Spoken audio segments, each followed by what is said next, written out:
happy bros. Hey, you're about to get a face full of the Ken Bozak. He's a mentor. That's what I heard. He's a connector. Oh, yeah.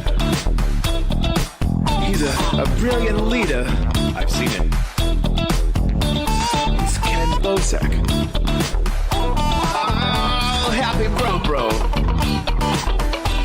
You gotta get some Bitcoin and hold it. Happy bros. You gotta get those NFTs and you gotta hodl that stuff. You gotta hodl it. Cause I'm Ken bro. We got your Bitcoin, bro. He's an original. Buy some NFTs and hold them. How many times does he have to tell you? Going to the moon. Going to the moon. We're going to the moon. We're going to the moon. Going to the moon. We're going to the moon. We're gonna get real high. We're gonna get real high. We're gonna get real high. We're gonna get real high. Yeah, we're going to the moon. We're going to the moon. Bro, we're going to the moon. Oh yeah, we're going to the moon. We're gonna get real high. Real high. Yep. Real high. Hello, happy bros. Come get some Ken Bozak.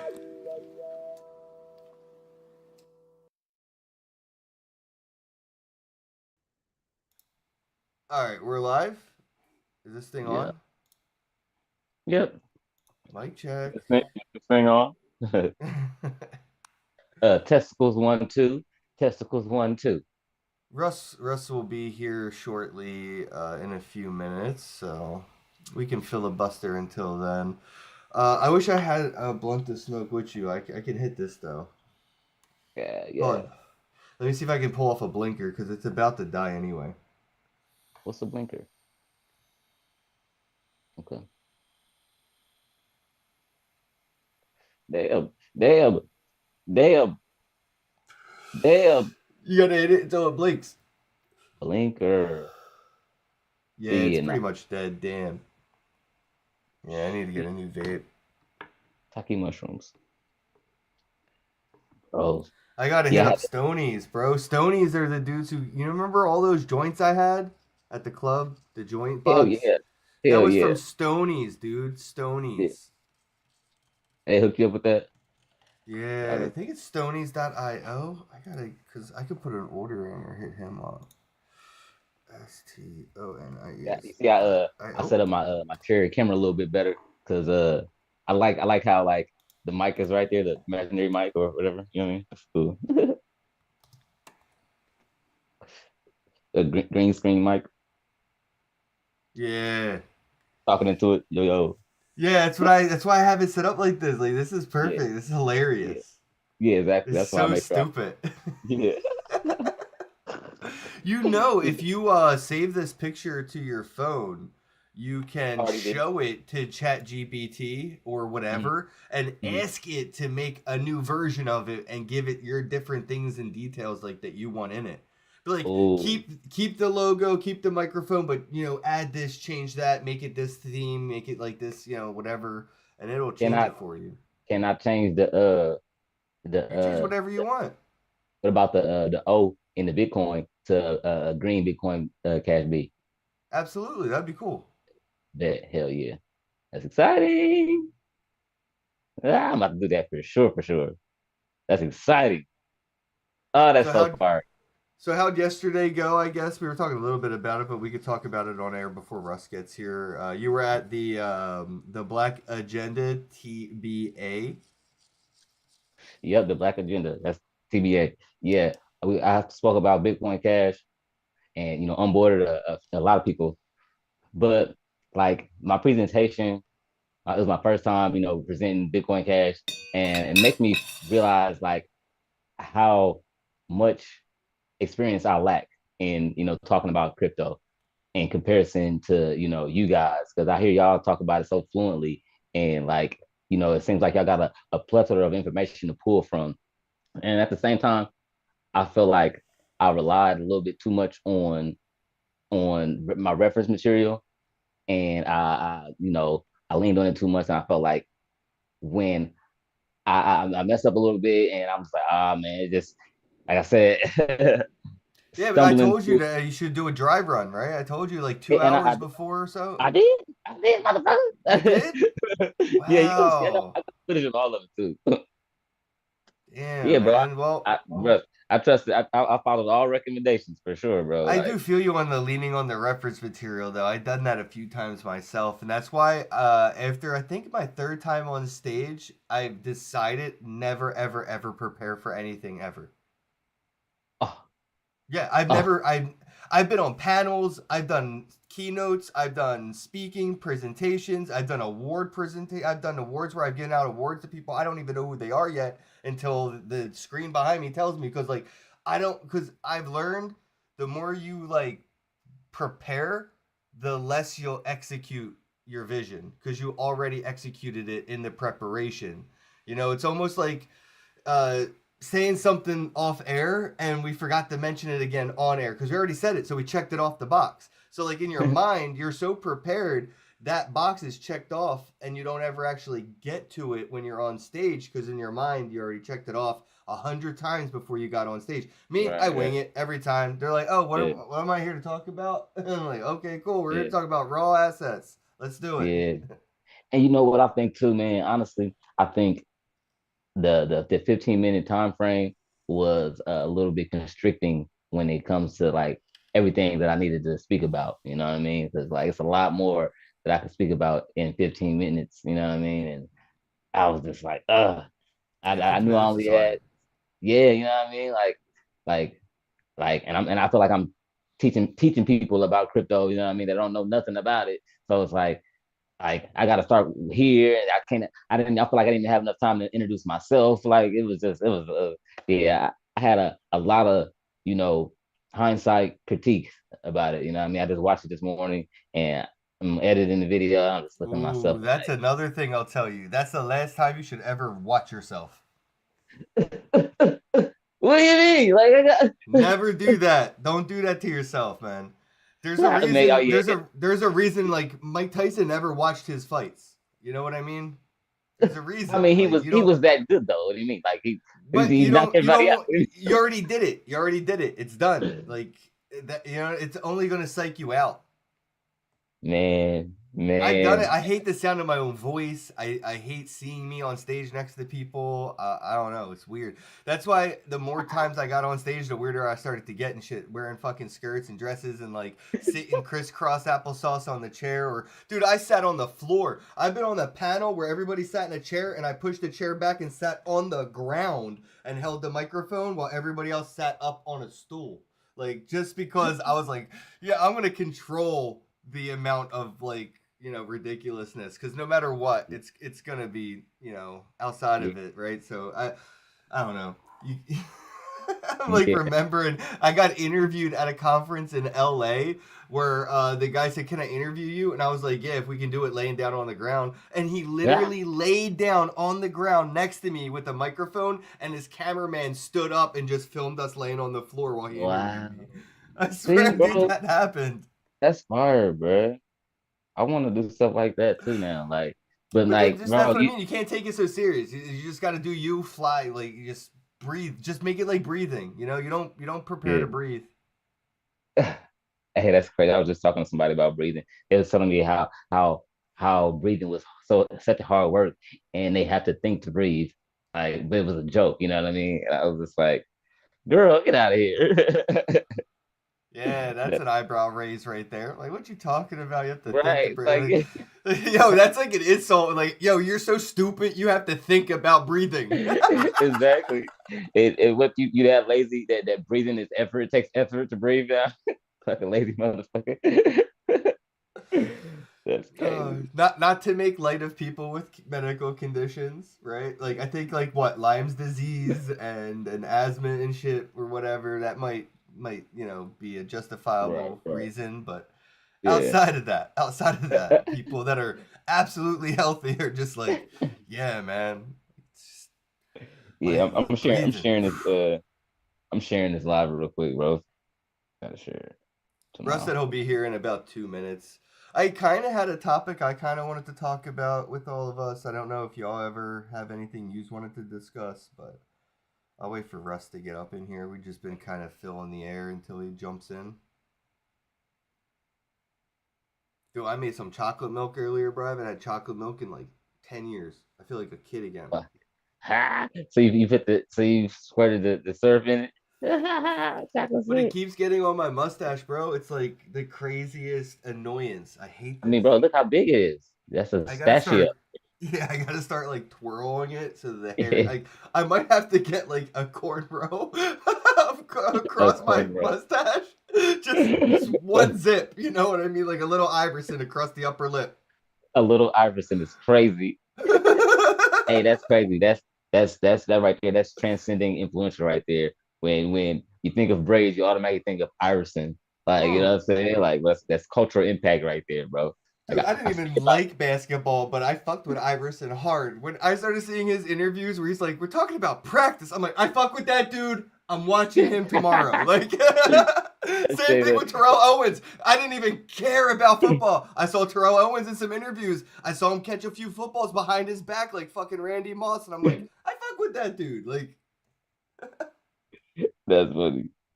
And that's they were both in Philly at one point too. yeah, Hell yeah, yeah. that's true. That's why they were on my radar. Right. Hell yeah. Yeah, the local news shit. But it's so funny watching sports as a kid growing up when you're not into sports because they're just like nobodies to like. If you don't watch sports, it's literally like watching a nobody. Like they're not a doctor, they're not like an actor. They don't really to somebody that's not into sports, they do nothing, right? So to watch Right. them, it's dude as a kid, it's hilarious. Yeah, I get it. And y'all, it's crazy that I'm thinking about Russell because the stuff that he was talking about how AI is becoming like we're 99.97% like accurate and stuff.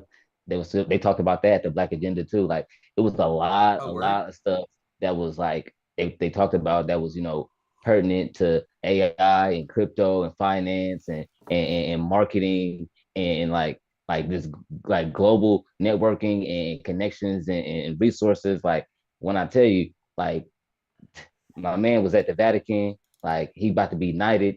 Like this next month, he about to literally he gonna like he said. I think I told you about this. Yeah, we gonna call him Sir Doctor Lance. You feel me? Like, yeah, and he helped the mayor of Las Vegas get elected and a couple of congressmen as well. Like this guy's really important in the city and not just the city, but the world for real, especially the Black community. And like Well, we dude, I need, don't know if you know this, but this is important to the black community in general because a lot of people will argue the debate that there's black scientists and developers that actually are the fathers of AI. And right mm, now, you see like a bunch of fucking white dudes running this shit. But if I just typed it in because I wanted to make sure I typed it in, and yeah, you can just see the father of AI was a black scientist, and all these videos that pop up about like AI. I was like, I remember hearing a lot of this stuff like 10 years ago, but wow, it kind of got like when we had different president, the yeah, conversations were a little different, and I remember right, this coming up. And dude, you know what's funny is when I was in high school. Me and my buddy Brad were the only two white boys that were in the African American Culture Club. After yeah, school, there's all these clubs everybody could join. And we were walking around school one day because we had detention and we were just waiting for the after school detention bus. And we saw all these clubs getting let out. And we were like, what the fuck is this? They're like, oh, we're the chess club. All these clubs started. We're like, who? Like, it was wild. It was like a movie. Like, you ever see those college yeah, movies where everybody has like a booth and they're like, join our club? We're like, I did not yeah, realize high school was like real, like, because that's I never really went. So I saw all yeah, these clubs getting let out. And I was talking to a few of my friends. I'm like, wait, the fuck? Like, you're in a club? Like, you? He's like, yeah, I'm an African American culture club. I'm like, get the fuck out of here. That's a club. So I joined that shit. I was in that shit for a year, and I learned a lot about like different things that have like history that has kind of been brushed under the rug, like literally stuff you won't find in a high school history book because of whitewashing history shit. Yeah, And of course. AI. A few like 10 years ago, I remember being brought up about it. A lot of the technology was stolen from African American developers and scientists and shit. So I mean, I figure since you're in that conversation with the community, the TBA, you might want to look into that so you have more like a foundation of the conversation to start with them about it. Oh yeah, for sure. Man, but man, honestly, they were talking to me. They would sound like the experts. You know, what I mean, they got more experience in AI and crypto than I do, honestly. Like they was talking about using crypto or using AI in crypto as well to I think was it called get compound interest on Bitcoin or something like Yeah, that. but they Like might but not know their history about it, though. Is all I'm saying. right, Like, oh, because okay, right, a lot of it is just gone, and if you don't look for it, you won't find it. Like a lot of right. people don't know, like women are the reason we had like fucking landline telephones. Like they were the operators, and then they ran the internet. Like fuck, if it wasn't for women, like they built it, they ran it, they were working Yeah, that shit. Like, yeah, I yeah, mean, granted, all the dudes were off at war at different times and shit, but yeah. Hey, nobody that's really crazy you talks say that. about that. They don't get their credit. That's crazy that you mentioned women in that because like just last night at the conference or the meeting, a speaker he had a whole poem about all the black women in American history, and when I tell you that his poem was longer than his presentation, like we laughed about it, like we all laughed about it later, and then Dr. Lance, like he's a man. When I tell you, he's a character in itself. Like he pointed it out first. He was talking about, man, he up there talking about women so much he didn't even make a presentation about the hiring event. That's He, great. it was funny for real. That should But be your goal in life is to do some shit so epic that people put you in a fucking poem about it, about something and forget to even do something else. That's. Hey, Russ is here. yeah, How goes it, there Russ? you go. Hey, bro, There you how go. are you? Us in the Sorry, late. building. What's at it? Got caught up at the bank, but all good. I'm back and ready to go. At the bank, huh? I tell you, well, until everybody starts using crypto, unfortunately, this fiat thing is still a necessity in life. If you own a Yeah, I house or know. you have car payments or insurance or pretty much anything else. I don't Yeah, think banks are going anywhere the way things are going right now. Crypto's seeing another huge hit due to speculation around the government policy change here in the States. It looks like Yeah, Trump is rugging his degenerate friends. and Everyone's getting a little scared. They're trying to completely regulate crypto. I think is the goal for these people now. They got away yeah, with all the murders they needed to. They pulled all their rugs. They launched all their shit coins. Even their fucking wives launched the shit coin, and now they're gonna regulate it and enforce policies around it. And I think yeah, that only banks are gonna be able to deal with this. I've been telling people for years, since I would say about 9 years, a year after I got into fucking Bitcoin. 9 years now, I've been telling people whitelisted addresses is going to be the new KYC. And if you don't, mm, have a whitelisted address like from Coinbase, then the place you're trying to send your assets to, they'll either take them from you and not accept it as a payment, or it'll bounce back. It'll be yeah. rejected.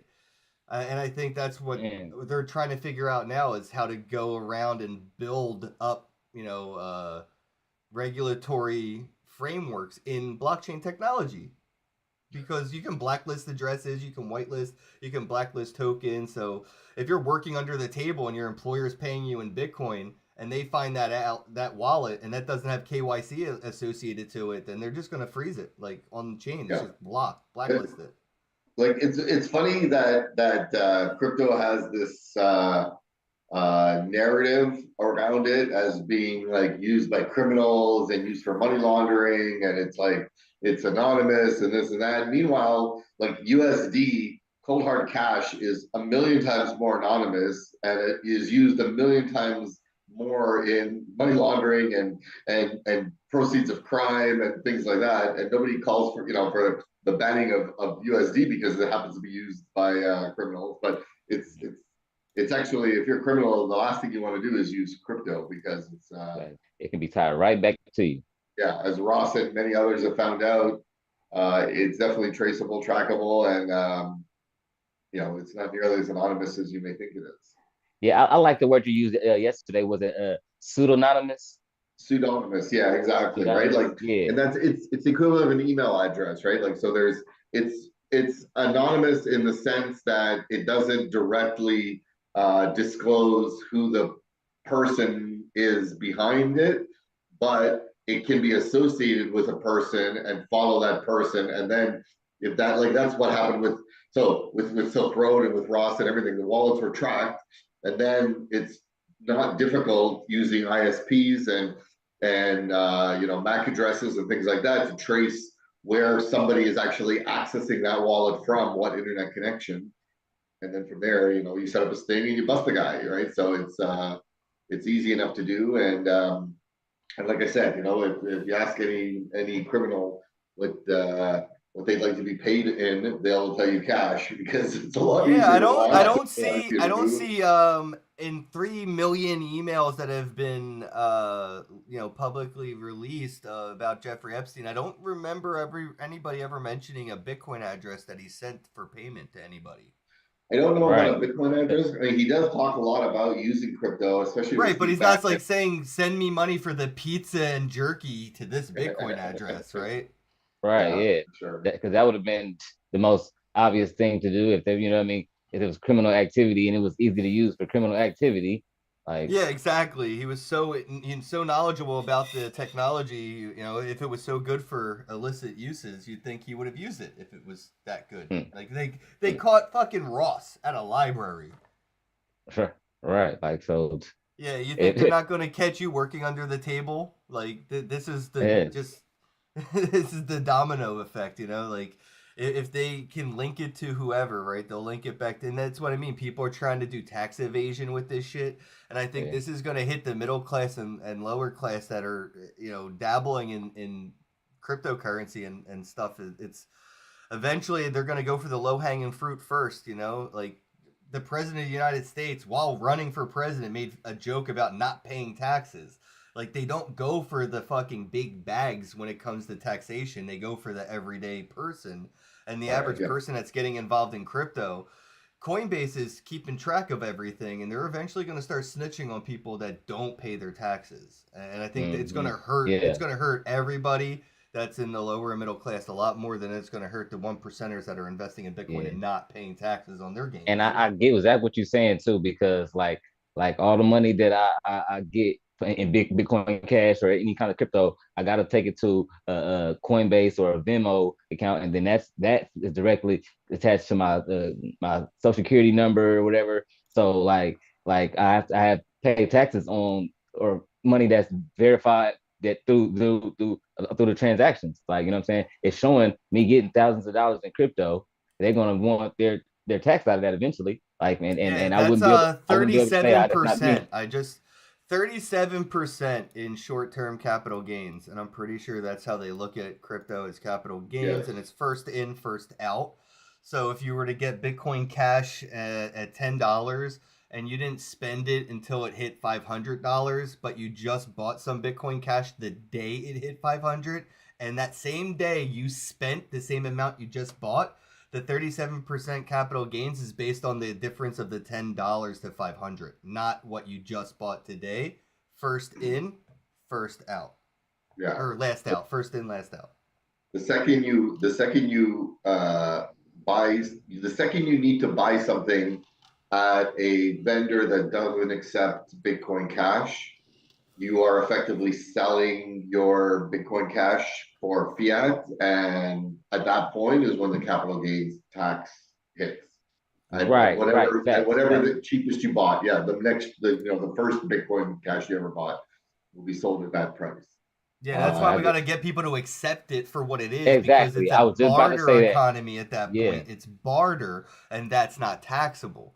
And like to avoid taxes isn't immoral. I mean, like, churches do it, and Every everybody company figures does out. it. Yeah, Oh yeah, yeah. everybody. Everybody manipulates the system and files the proper paperwork so that way they're not getting taxed. They're trying to Right. deceive So taxes. You know what I when we mean? convince people to barter with this stuff, it's not like we're trying not to pay taxes so we don't fill potholes. It's not this. It's not like tax Yeah. evasion. It's more like tax avoidance. Yeah. And you can't like Tax there's appropriation. and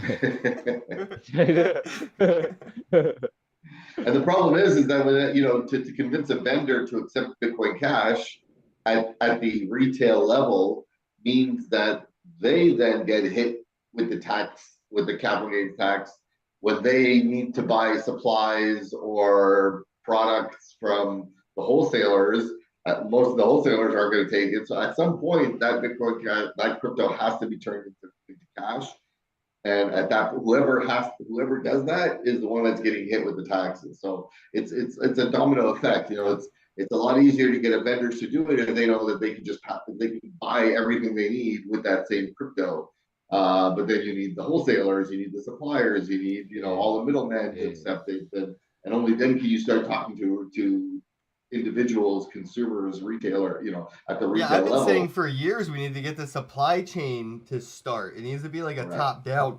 Everybody else argued it's the retailers, the bottom up, but I always say if they can't buy what they're selling with it, they're not going to accept what you're Yeah, offering them for it. So whoever's exactly. supplying the merchants needs to accept Bitcoin. We have to start at the supply chain.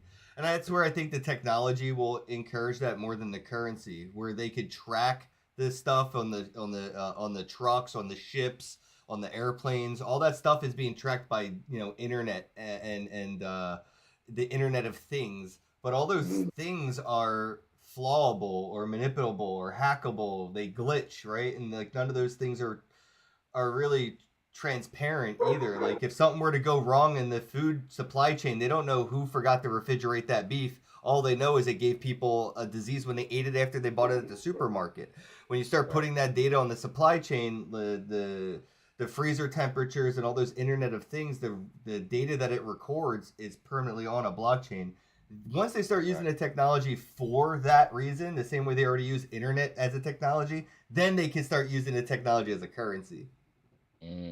I get that too. I get that. So you saying the basically the plug need to start accepting Bitcoin Cash or and requiring the the the suppliers to to purchase with Bitcoin Cash, and that would make the consumers start using Bitcoin Cash in order to I get what you're saying. Yeah, yeah. Make sure I didn't lose Yeah, myself.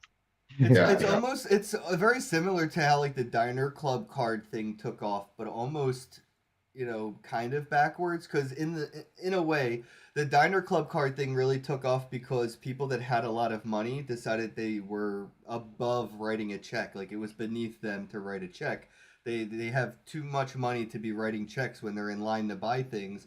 So if you don't have the way to accept their plastic card, they're going to go somewhere that does, and that kind of forced businesses into paying the 3 to 7% on the dollar for credit card transactions.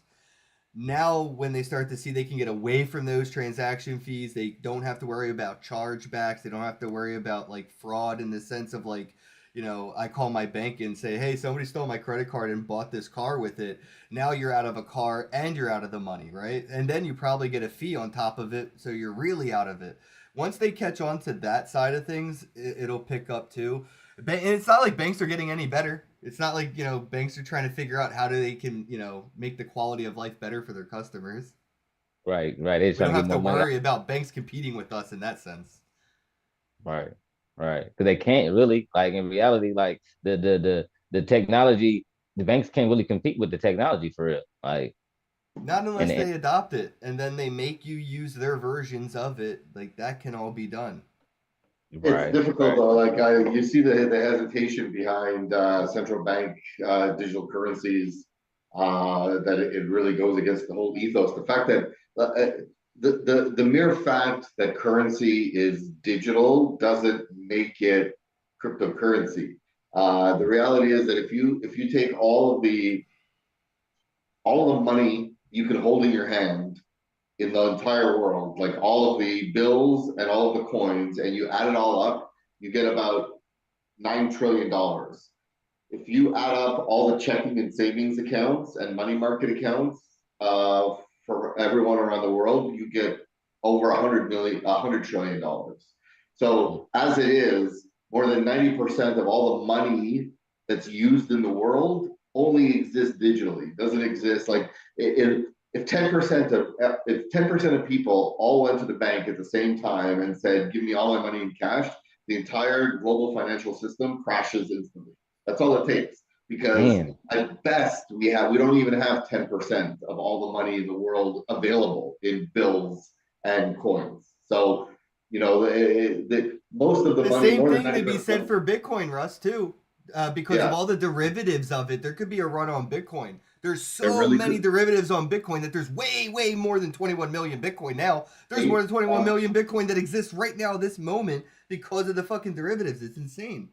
For sure. On paper, there's a lot more because every Bitcoin, and exchanges do this all the time also. They do their own fractional reserve ad infinitum because they're unregulated. So they take one Bitcoin in, and unless you ask for a deposit, if you're buying Bitcoin, they're taking your crypto or money that you're purchasing with, and they're adding Bitcoin to your ledger, to your account.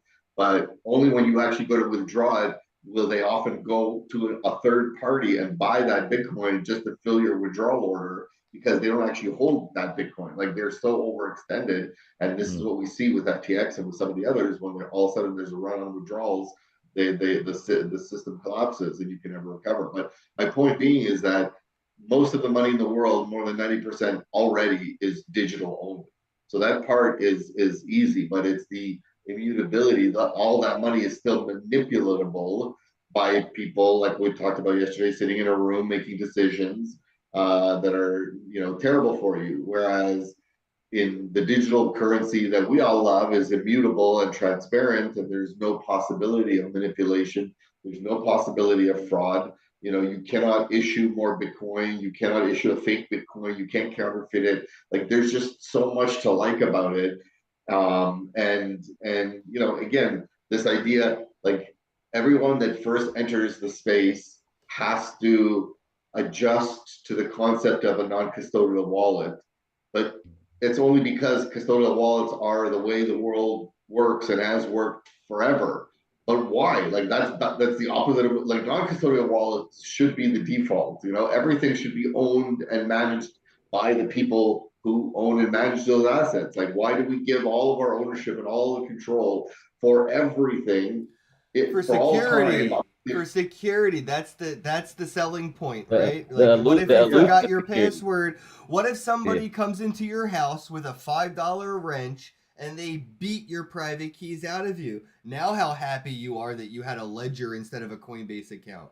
That's the selling point. That's what you're getting and giving, right? And I feel like, and it's hard to say because there are so many fucking stupid people right now, but I mean, eventually and they play on our fear. Will get to a but eventually we'll get to a point of common knowledge, and that common knowledge that security will be obsolete. But until then, I think they have a selling point, right? I mean, it's unfortunate, but there's an entire generation that's still around that hasn't even really fucked with the internet. Like, they predate the internet, really, right? So we have to really get to a point where it's like the kids, like, that are like 5-10 years old, when they're the oldest people on planet Earth, they're gonna see banks irrelevant as fuck, like, because they never grew up with that need, right? They've been using Roblox. They use Robux and shit to pay for stuff. Or if they owe you money because they lost a bet on the schoolyard playground, they pay you in Robux. Like, that's what they're growing up with. So once they're our age, all that shit the banks are pitching and it comes to security will be like, that's bullshit. It's so funny. Like, anytime, anywhere I'm at, if I see a homeless person, I see somebody asking for change, spare change or whatever, and I always think to myself, like, who carries cash anymore these days? Like, these poor people, it's bad enough for them as it is, but now on top of everything else, like, most people, like, used to give. I always used to have some spare change in my pocket or a dollar bill or something, and I would regularly give. Now, what am I going to do now? Like all my money is in my phone. Like that's it. Like there's nothing.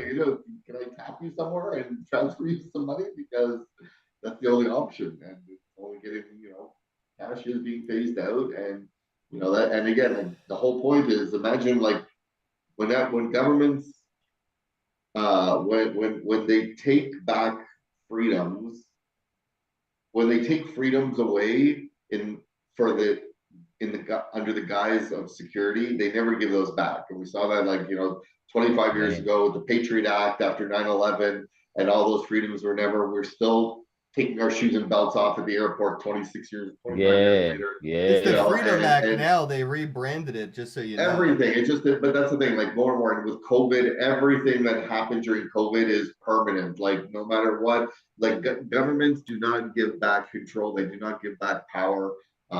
It's a slow. You got to take it back.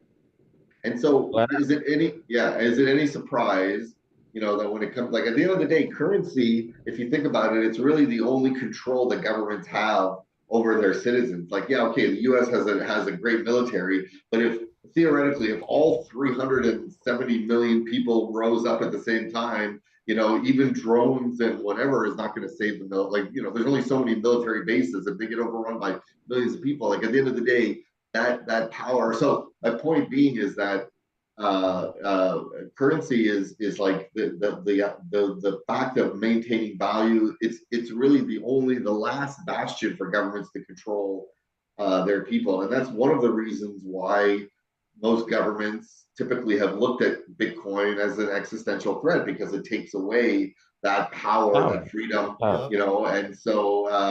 And that's exactly what I was talking about at the speech yesterday. Not to cut you off. If you give governments the power to create digital currencies, what do you think they're going to do? They're going to create currencies that can only be spent on certain approved sites, because again, with a digital currency, it's very easy to do that. Even with a smart contract, it's easy to do that. You can have currency with a half-life where it depreciates over time, where it expires, so you have to spend it. You can't save it long term. Like you can do so many things. Like imagine the nefarious, the bad people in government, which exist in all government. I say government as a general rule because every single country has that. They're sitting in a room. They're like, oh, imagine what we could do if we could force people to spend money by a certain date. Otherwise, it expires. Imagine like how that could stimulate the economy. We could tweak that. We could give boosts. We can do like a 2x where on one day your money is worth more. And you're like, all of this. Yeah, gamify.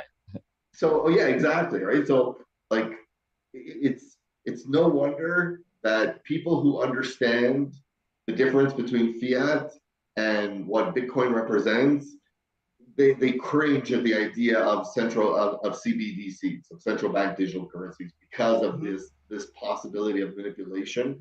And again, the whole point is, why do we all love Bitcoin? Because we have certainty. We know exactly how much is being issued, at what rate. There's no possibility. You can't make a fake Bitcoin. You can't make more than the 21 million. That certainty doesn't exist in any other asset: gold, diamonds, oil, anything that has value. Certainly not cash, because that's printed to infinity. But pretty much everything, we don't know. I mean, theoretically, there's a finite amount of gold and oil and diamonds in the ground, but we may not hit that for hundreds of years. Like, who knows, and they're always finding new ones. So, and then there's production costs too. So it costs a lot to get to it. So it's not like they got it for free. Yeah, exactly. Right. So, but the reason it's all centralized is because it's impossible to fund a revolution if the opposition controls the financial system. So if there were to be a revolution in America, again, how would you fund that revolution if all those people that are, you're opposing against control the banks? How are you going to buy your food, pay for your army and all that? So I think like cryptocurrency is almost a constitutional given right for freedom in that sense. Like the right to bear arms or whatever is because here in America anyway, we have the right to bear arms because, we have the opportunity to stand up against a tyrannical government. And I feel like Bitcoin or cryptocurrency in general is the same difference in the sense that it could fund a stance against a tyrannical government because you can't fund a defense with U.S. dollar against the U.S. government. Yeah, that's for sure.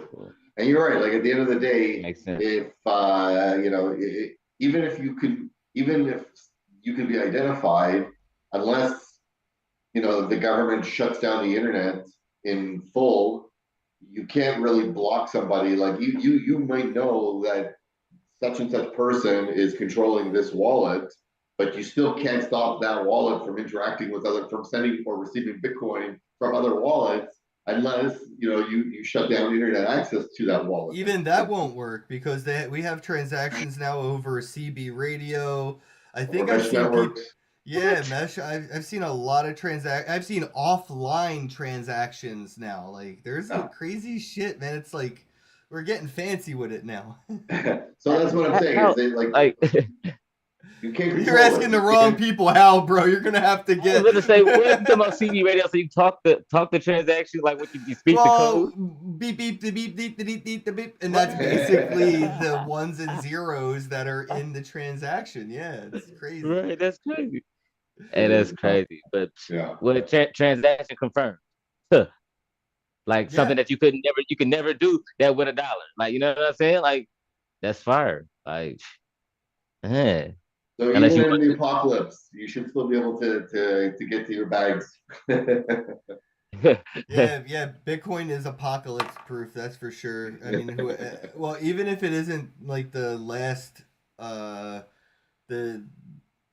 previously majority voted on last, record of Bitcoin. If we can get to a new consensus at any time point, we pick up from where that point left off. So either way, it's good. Yeah. And what does that exactly mean? Because I'm kind of confused. So say we're on block number whatever the fuck, right? And that is the last known block before like the nukes go off, right? And that was all verified. But if for some reason all those miners didn't, the nodes didn't have that backed up, and the nodes that we do have left, they have a older record that they could agree on, it would just pick up from there. It's consensus. Okay. So as long as 51% exactly.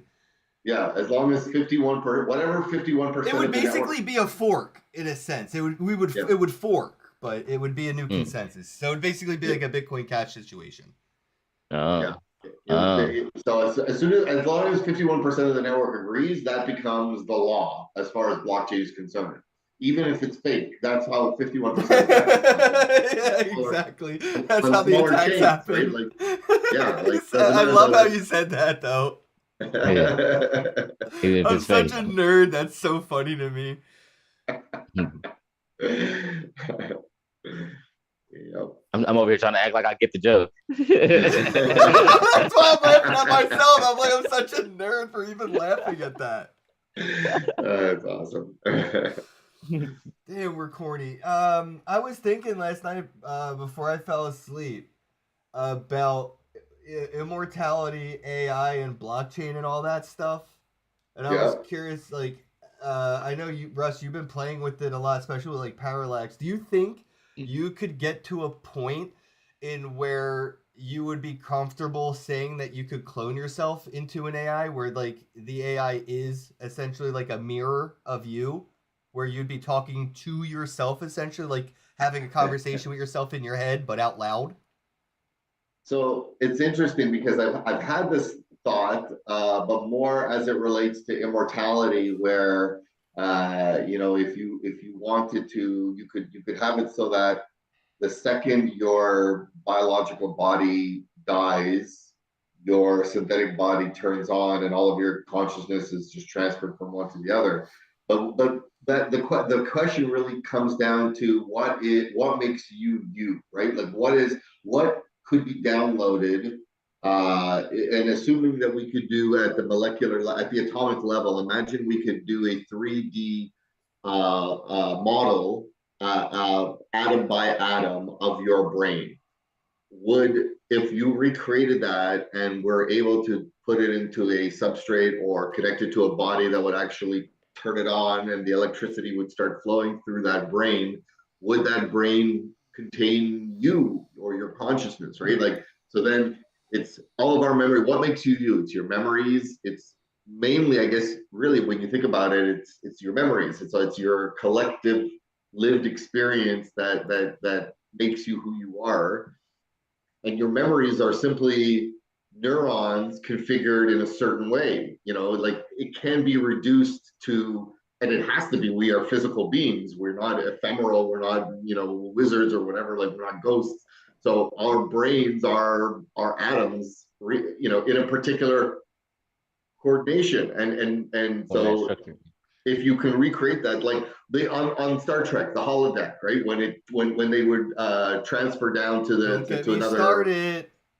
Man, we already finish. No, I've been having this argument with my friends for my whole life. Keep going. I'll say my piece when we're done. So that is based on real technology that will exist sooner rather than later, and all that's doing is it's taking a 3D scan of your entire body, atom by atom, and it's reproducing. It has the raw materials, the carbon, the oxygen, the nitrogen, everything that goes into a human body. It recreates it on the other side, and then it disintegrates you. Technically, the first time you go through that, you die, and it's somebody else that's reproduced on the other side that thinks it's you. Right, but it's not you. You're dead. You've been killed here, unless you decide like what makes you, right? And in that sense, the flaw in Star Trek is that the first time you go through that, like if a character ever died, they could just recreate that character from the last time that they went through that. Oh wow. Right, the last time they went to the transporter, they would have a memory image. Right, when it was reproduced on the other side, just reproduce it again without the. But here's my argument for this: is that person, when you get teleported back onto the ship, you're a blank drone. You're a clone. You can copy everything but memories.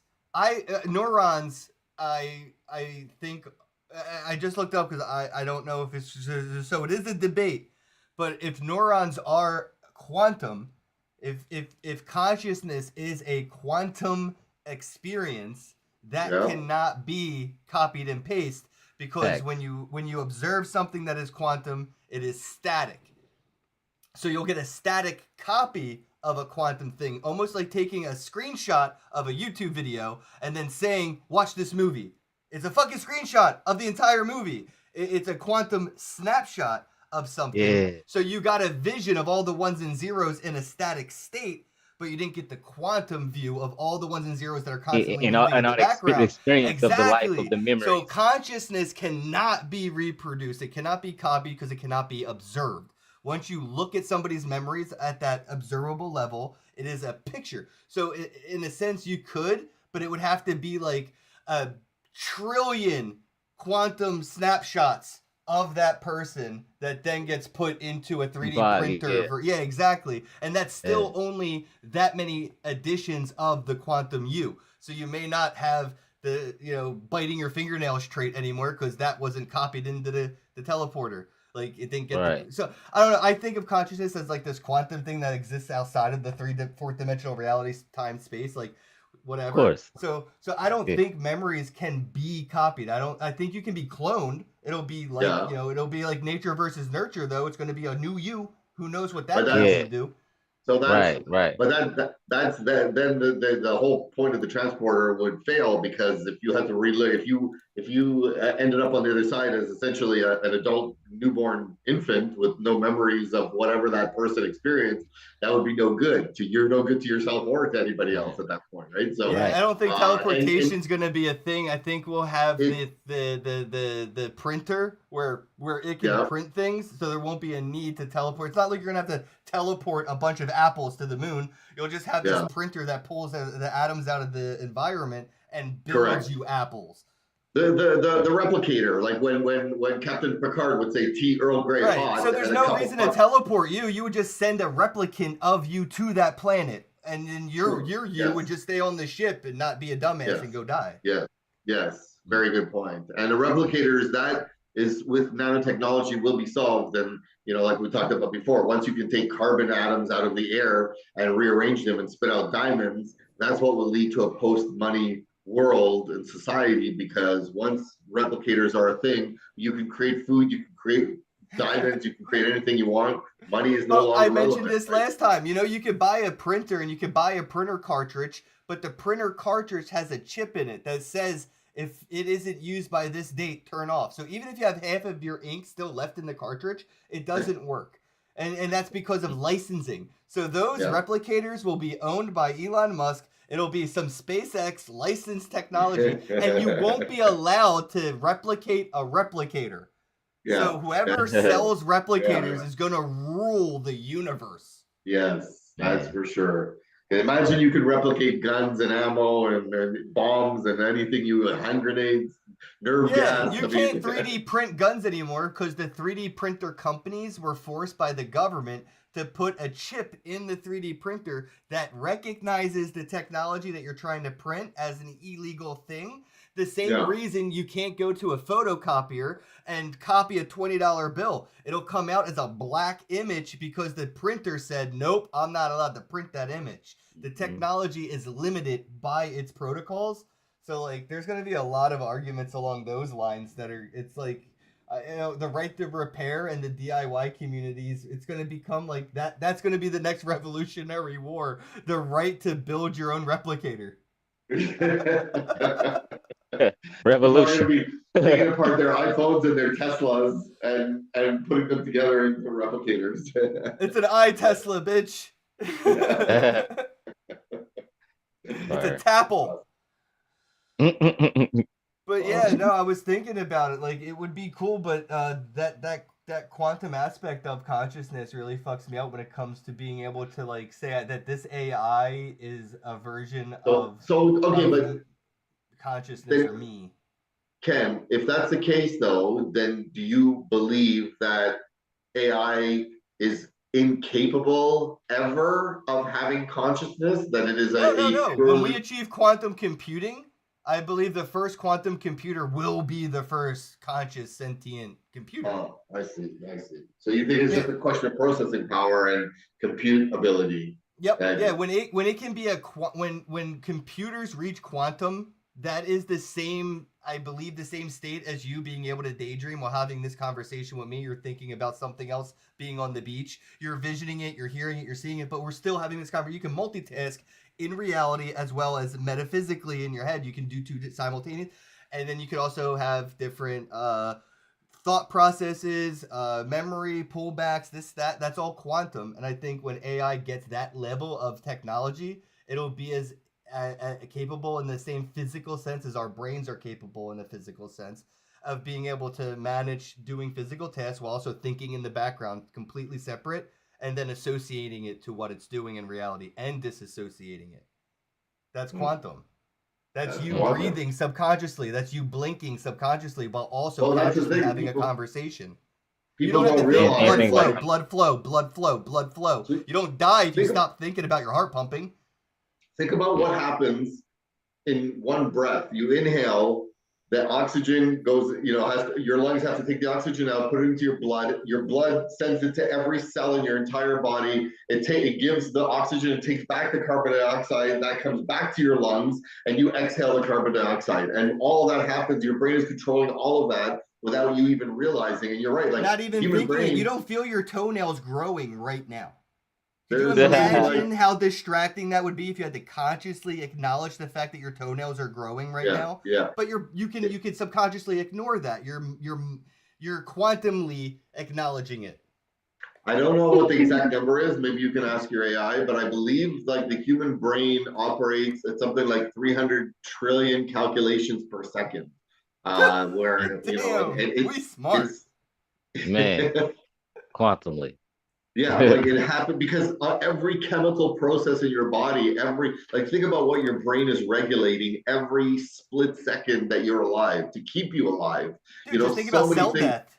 Fucking cell death. Your DNA is copy and pasting. Everything. It's all controlled by your brain, right? I mean, it's like literally trillions of calculations every second to make sure everything is running properly while you're sleeping, while you're eating, while you're drinking, while you're fucking. I mean, like, think about how many things your brain has to manage. Yeah, that's what I'm saying. So when we hit a quantum computing capability, I think that'll be the first time we get sentient Yeah. AI, and then from Yeah. there, that's it. It's just like the first time there were humans. Procreation will occur at the virtual level, and there will be so many sentient AIs because the first quantum computer will figure out how to build another fucking quantum computer Yeah. and make it way better than Exactly. itself, and like how you want to raise your child to be better than you. Quantum will think how to do quantum even better than you figured it out. This is human quantum. Wait till quantum AI figures out quantum. Yeah, Mhm. exactly. All right, we got to wrap it up. It is on the hour. Russ has got to go. Yep. So I guess let us know what your thoughts are in the comments, guys. Do you think you're going to be able to clone yourself? Will you have an AI version of you can leave your children? Or are we waiting for quantum computing? What's your thoughts on consciousness and AI and all that jazz? Russ? Yeah, if anybody wants to suggest a topic of conversation for us or a question for us to answer on like tomorrow, we'd love to get audience engagement. So Yeah, and I need some Bitcoin Cash tattoo ideas. If anybody got an idea for a cool Bitcoin Cash tattoo, let me put it in the comments, and I'm gonna do it like next couple of days. I've been thinking something like the Hulk, because he green. You know what I mean? I thought of the Green Lantern. You know what I mean? I want to do something tight though. You know what I mean? A big ass. Yeah.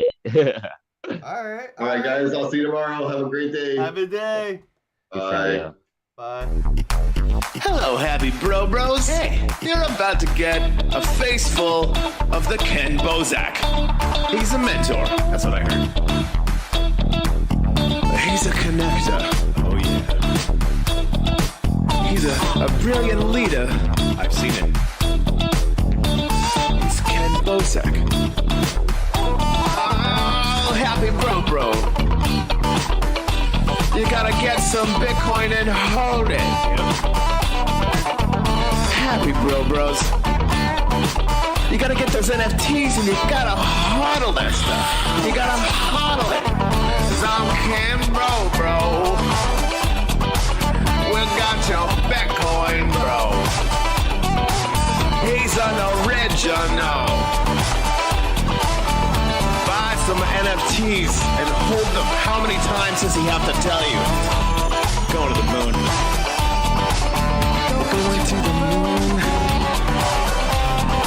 We're going to the moon. We're going to the moon. Going to the moon. We're going to the moon. We're gonna get real high. We're gonna get real high. We're gonna get real high. We're gonna get real high. Yeah, we're going to the moon. We're going to the moon. Bro, we're going to the moon. Oh yeah, we're going to the moon. We're gonna get real high. Real high. Yep. Real high. Hello, happy bros. Come get some Ken Bozak.